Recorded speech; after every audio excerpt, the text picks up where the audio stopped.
In this episode of the Church Security Roll Call, we're going to be discussing the 2023 Covenant School shooting. Stay tuned.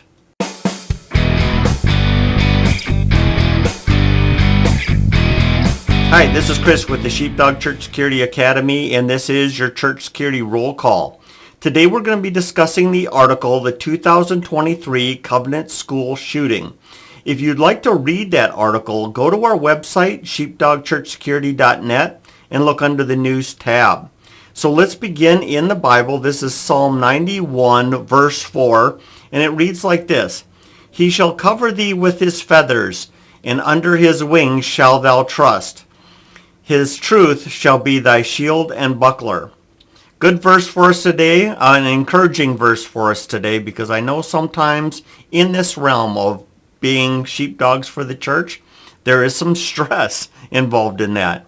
So that's some encouragement there for you. So we want to get into this shooting. Now, obviously, this was not at a church. This was at a Christian school. But there's still some good lessons learned from it. And as you know, this is relatively recent. A lot of discussions have come from this shooting. And a lot of churches are taking actions to prevent this kind of event from occurring at their church. And so it definitely applies to us here. A little bit of a disclaimer here. My goal here is never to cover these shootings in great detail. What we do is we just do a quick review, because certainly something as recent as this, that's all you really need is a quick review, and then get into the lessons learned. And a note about the lessons learned.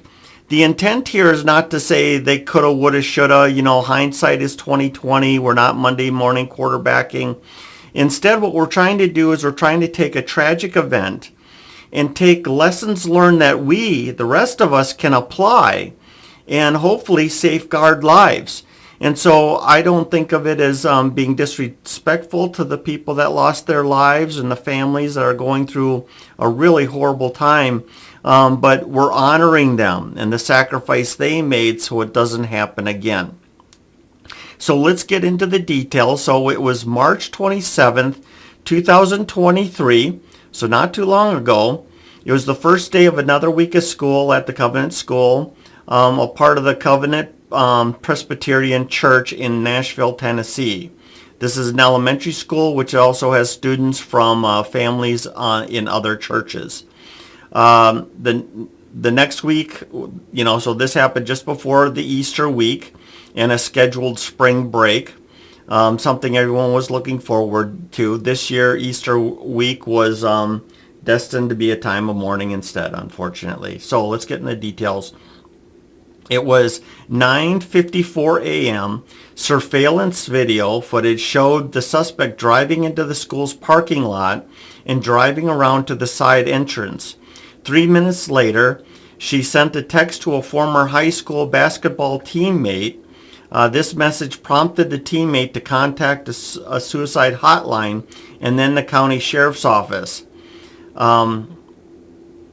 By the time the sheriff's office was called, the suspect had already shot her way through a glass door and was patrolling the hallways. The first person she met was 61-year-old custodian. She shot him and moved on. At the stairwell near the doorway to the church, she went up to the second floor. There she shot 3 9-year-old students. The headmistress and a substitute teacher confronted her, and they were also shot. About this time, Metro Police arrived. The shooter saw them coming and shot at them through a second-story window. Using their Leo access key, they entered the front entrance next to the church. Hearing the sounds coming from above, they bolted upstairs. There in the second floor foyer, they encountered the shooter. She fell in an exchange of gunfire. A little bit about the killer. The shooter was 28 years old, had been a Covenant School student for a year or two, at the age about 10 years old. After high school, she attended and graduated from an arts college. At the time of the shooting, she was employed as a graphic designer. She worked as her work was considered well regarded. When she learned something, she would do it well, is the way it was reported. Um, in drawings and notes left behind by the assailant, she mapped out the school and meticulously planned the assault. According to the police who read her journal, she had considered another target, but because of it, the level of security, she settled on Covenant because it was a soft target. She was able to case the place in person and map it out for planning the attack. Those who knew the subject described her as quiet, shy, and somewhat backwards with not many close friends. For a few years, she was mourning the death of her closest friend. Some believe that this might have been a romantic relationship. In 2022, a few years after her friend's passing, she came out as transgender. She was the 27 at the time. So, and on and on. So the impact, obviously, 3 children dead, 3 adults dead.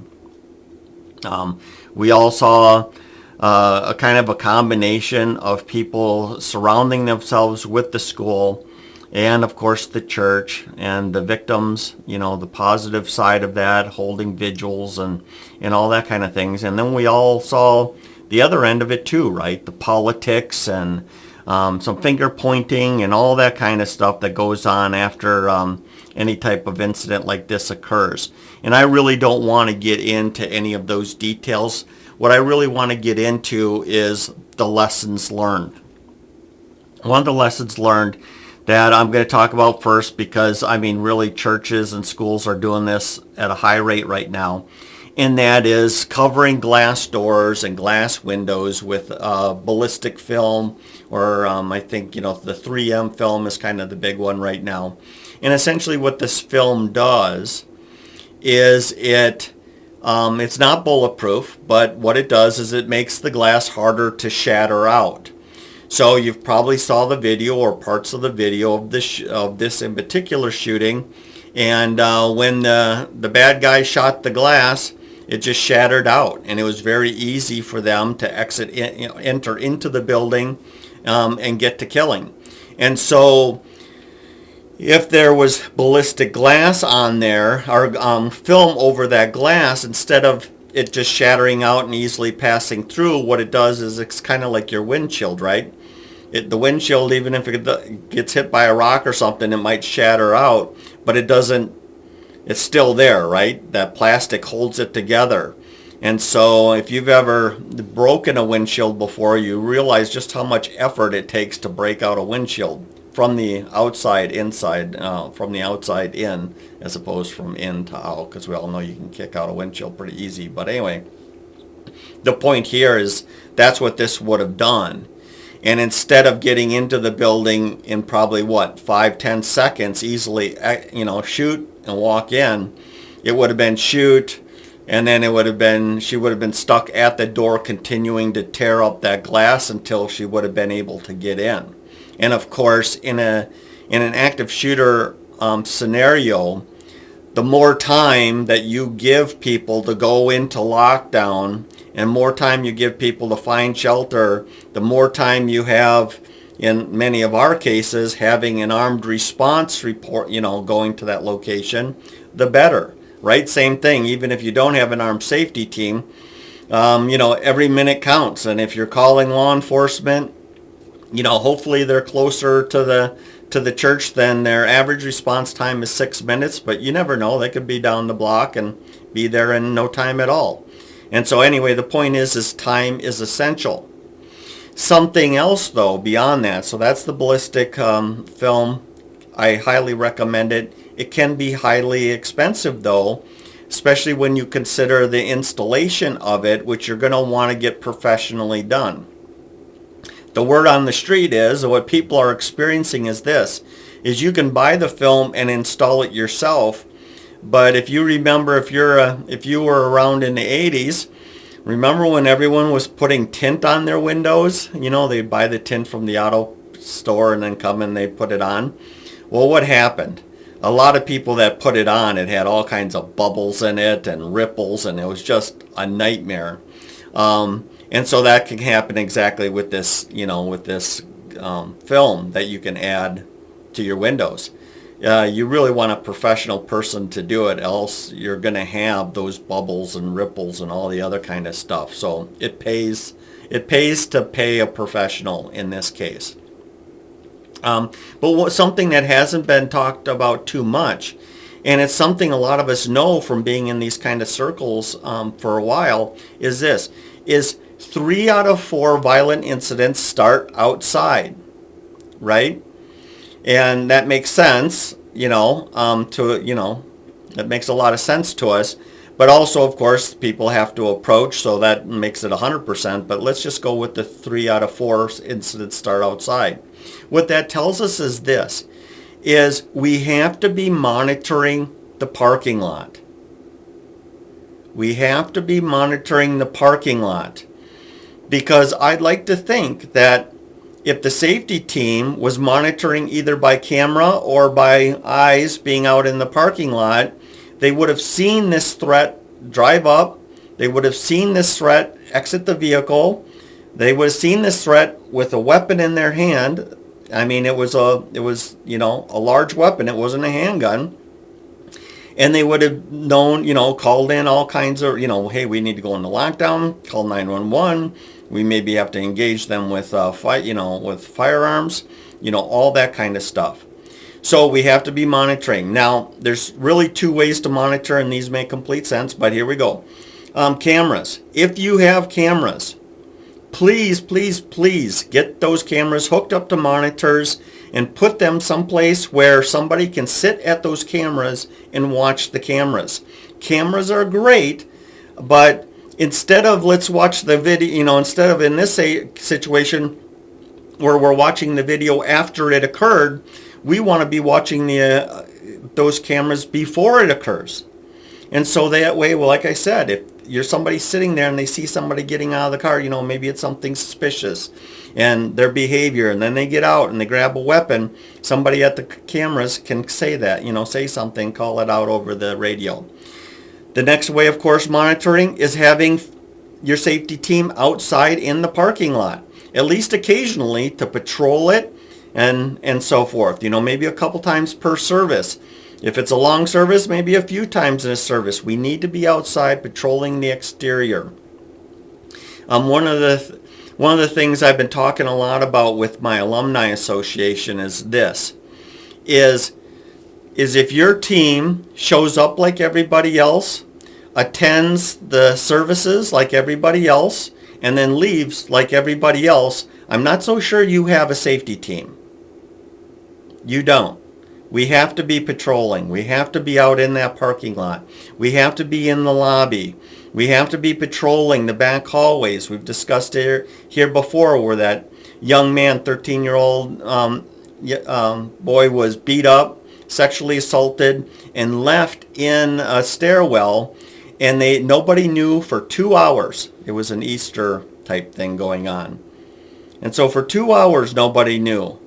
And he was left for dead essentially in the stairwell.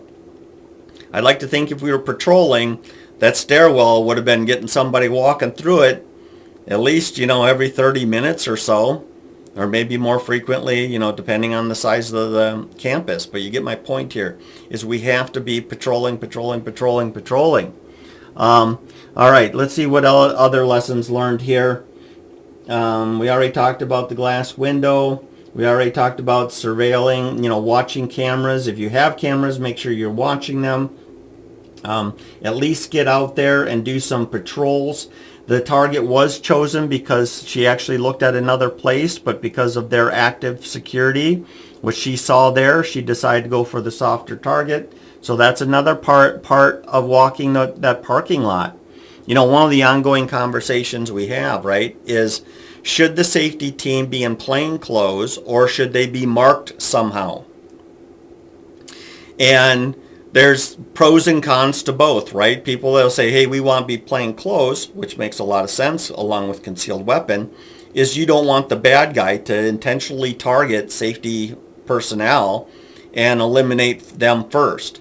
And so then that's a valid argument. That's a valid consideration that we have to think about. But if everyone is incognito, then you don't look like a hard target. And here's a real life example of the target being chosen because it was a soft target. And one of the things we say a great deal about places with the sign that says no firearms allowed, that's kind of like a way of telling everybody we don't have any sort of safety or any sort of security plan.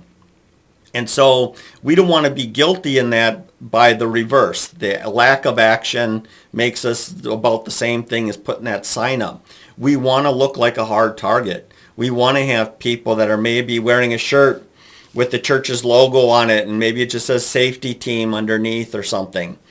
We want that kind of thing. We want to be seen. This also works very well for larger churches that maybe, or I'm going to say medium-sized churches that get guests and maybe you don't know everybody.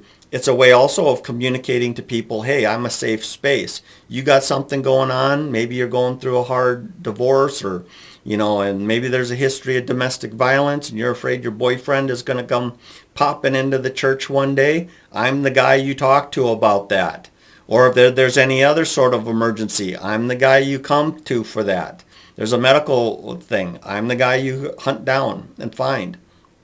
And so we want to be I like both, is my answer always to plain clothes versus uniform. It's always, marking.